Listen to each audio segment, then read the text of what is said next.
시청자 여러분 안녕하십니까? BOA 뉴스투데이 시작합니다. 제76차 유엔 총회에서 유엔 주재 미국 대사는 북한의 최근 미사일 발사에 대해 큰 우려를 나타냈습니다. 또 앞으로 유엔 안보리 대북제재위원회에서도 이 문제를 논의할 것이라고 밝혀 북한 탄도미사일에 대한 안보리 내 본격적인 논의를 예고했습니다. 첫 소식 조은정 기자가 보도합니다.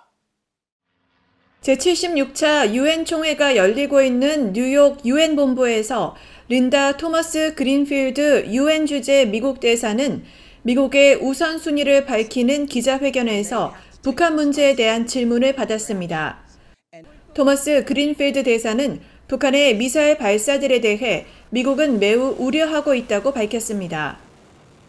On North Korea, I made the point. We are very concerned by the missile test that the DPRK carried out a few days ago.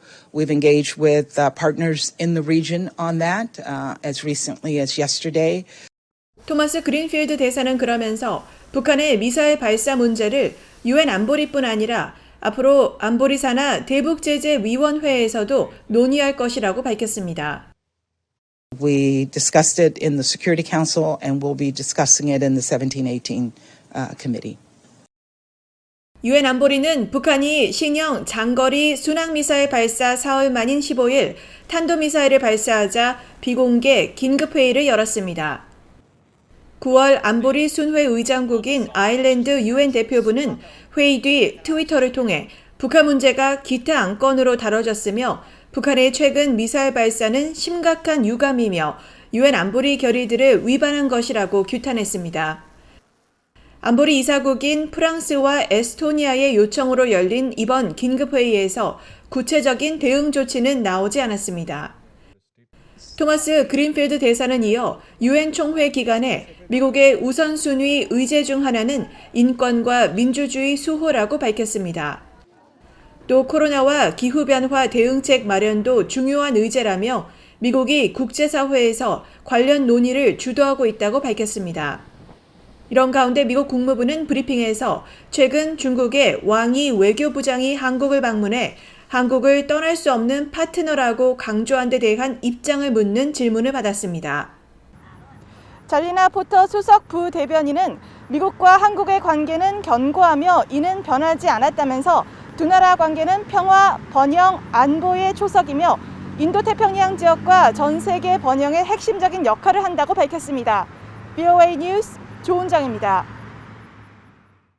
북한에 대한 제재 이행과 관련해 이달 중 발표될 예정인 유엔의 보고서 작성과 대북제재위의 원활한 활동을 중국이 방해했다는 미국 월스트리트 저널의 최근 보도와 관련해 중국이 대북제재를 이행하지 않고 있으며 여러 방식으로 북한에 도움을 제공하고 있다고 미국의 전문가들이 지적했습니다. 앤서니 루지에로 전 백악관 국가안보회의 북한 담당 국장은 BOA에 중국은 대북제재를 최소한으로 이행하면서 제재가 제대로 작동하지 않도록 하는 데 관심을 쏟고 있고 대북제재 완화를 위해 힘을 쓰고 있다고 말했습니다. 미국의 대북제재 강화법 제정에 관여했던 조슈아 스탠튼 변호사도 중국의 국영기업들이 지난 수십 년간 북한 정권의 핵 확산에 도움이 되는 기술과 미사일 운반 차량, 사치품 등을 팔고 북한의 석탄과 광물을 구입하는 등 여러 도움을 제공해 왔다면서 이는 중국 정부의 의도 없이는 이루어지기 힘든 일이라고 지적했습니다. 전문가들은 미국은 과거 북한과 거래한 중국의 은행과 기업 등에 대한 세컨더리 보이콧 제재를 통해 중국의 행동을 바꿀 수 있다는 것을 증명해 보인 만큼 중국의 자의적 협력을 기대하기 어려운 현재 상황에서 바이든 행정부는 북한을 택할 것인지 미국의 금융체계에 대한 접근을 택할 것인지 중국이 선택하도록 압박해야 한다고 강조했습니다. 북한이 최근 탄도미사일 시험 발사 등을 제기한 것은 도발로 보상을 얻으면서 군사력을 강화하려는 것이라고 알렉스 웡 전 미국 국무부 대북특별대표가 말했습니다. 웡 전 부대표는 또 현재 상황에서 미국은 실질적인 방위력과 억제력을 강화하고 제재를 이행하면서 북한과의 외교를 모색하는 것이 필요하다고 제안했습니다. 박형주 기자가 보도합니다. 트럼프 행정부에서 국무부 대북 특별부대표로 대북 협상에 관여했던 알렉스 웡 허드슨 연구소 선임 연구원은 17일 미국 허드슨 연구소가 주최한 북한 관련 화상 세미나에서 이딴 미사일 발사 등 북한의 최근 군사적 활동 재개는 북한이 대내외 정치적으로 안전한 기본 기조로 회귀한 것이라고 진단했습니다. 순항미사일과 단거리 탄도미사일 등의 도발을 하면서 보상을 얻으려고 하는 동시에 군사력 강화를 도모하고 있다는 것입니다. In other words, testing the U.S. and the ROK periodically, keeping on the lookout for any opportunities to reap rewards from those provocations, from those that probing. And third, continually building leverage in terms of weapons capability as well as deterrent capability. 웡 전 부대표는 그러면서 미국은 북한이 이런 정책으로는 체제 보장, 경제 발전 등과 같은 자신들이 궁극적으로 원하는 것을 얻을 수 없다는 점을 명확히 해야 한다고 강조했습니다. 또 바이든 행정부는 현재 북한이 지금과 같은 기조에서 돌아서 협상에 복귀할 수 있도록 압박할 수 있는 강력한 위치를 유지하는 데 집중하는 것 같다고 진단했습니다. 웡 전 부대표는 이 같은 상황에서 미국은 축소됐던 미한 연합 군사 훈련을 더 강화할 것을 주문했습니다. The freeze or the pause in major joint military exercises was due or always contingent on the DPRK participating in good faith in a diplomatic process. And I think at this point you can say that they're not doing that.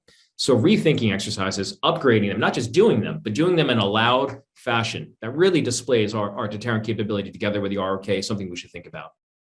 웡 전 부대표는 이어 미국과 동맹국의 탄도미사일 방어 역량과 미사일 역량에 더 많은 투자를 고려해야 한다면서 이를 통해 북한은 물론 북한의 영향력을 행사할 수 있는 중국에도 간접적인 메시지를 전달하는 효과가 있다고 설명했습니다. 이날 세미나에 참석한 카네기 국제평화재단의 안키 판다 핵정책 담당 선임연구원은 북한의 최근 순항 장거리 미사일 발사는 주변국들에게 새로운 안보 도전을 제기했다고 지적했습니다. 특히 사정권에 들어간 한국과 일본은 탐지가 어려운 순항미사일에 대한 준비가 필요한 상황이라고 말했습니다. The challenge of orienting sensors, for instance, ground-based radars, to optimally detect and track these cruise missiles will now be something that has to receive additional planning. This was not a threat that existed earlier, but North Korea has now clearly intended that they plan to continue developing this. 윌슨 센터의 진리 선임 연구원은 바이든 행정부가 인도태평양 전략에 북한 문제도 포함하는 포괄적인 전략을 설계하길 바란다면서 북한의 협상 복귀를 위한 효과적인 방안을 마련하기 위해 동맹국은 물론 다른 영내 관련 국가도 협력해야 한다고 말했습니다. 이런 가운데 알렉스 웡 전 부대표는 대북 제재 이행을 강조했습니다. 웡 전 부대표는 북한에 대한 외교의 문을 계속 열어두면서 다른 나라들이 대북 제재 이행에 동참할 수 있도록 새로운 노력이 필요하다면서 압박 없는 외교는 헛되지만 외교 없는 압박도 지속 가능하지 않다고 말했습니다. VOA 뉴스 박형주입니다. 존 하이튼 미국 합동본부 차장은 북한이 미사일 역량을 빠르게 성장시키고 있다고 밝혔습니다. 하이튼 합참 차장은 17일 워싱턴의 민간단체 애틀랜틱 카운슬이 주최한 온라인 대담 행사에서 북한이 최근 발사한 신형 장거리 순항미사일과 탄도미사일 발사에 대한 평가 질문에 이같이 답하면서 북한의 현재 미사일 역량 진전 속도에 대해 주목해야 한다고 강조했습니다. 하이튼 차장은 다만 북한이 지난 10년 동안 얼마나 많은 종류의 탄도미사일과 순항미사일을 개발해왔는지는 알 수 없다면서도 북한은 모든 것을 테스트하고 연구를 지속해왔다면서 지금은 미사일 운영 능력도 갖췄다고 설명했습니다. 한국전쟁 등 해외 전쟁에서 포로로 잡히거나 실종된 미군 용사의 희생을 기리는 행사가 미국 전역에서 거행됐습니다. 로이드 오스틴 국방장관은 17일 워싱턴 인근 국방부 청사에서 거행된 전쟁포로 실종자 인식의 날 기념식에서 전쟁에 참전해 여전히 행방불명 상태인 미군 용사와 그들의 귀환은 매일 우리의 마음속에 있다고 말하고 이들의 유해 발굴과 신원 확인 작업의 중요성을 거듭 강조했습니다. 또 해외 전쟁에서 여전히 행방불명 상태로 남아있는 참전 미군은 현재 8만 1,900여 명 이상으로 추정되며 이 가운데 7만 2천 명 이상은 2차 세계대전, 7,500명 이상은 한국전쟁, 1,500명 이상은 베트남전 참전 미군이라고 밝히고 이들 가운데 약 3만 8천 명의 유해는 발굴이 가능한 것으로 추정된다면서 이에 따라 우리는 아직 해야 할 일이 많다고 강조했습니다.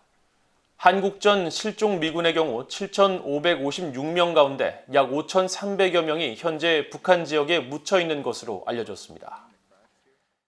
이상으로 BOA 뉴스투데이를 모두 마칩니다. 시청해주신 여러분 고맙습니다.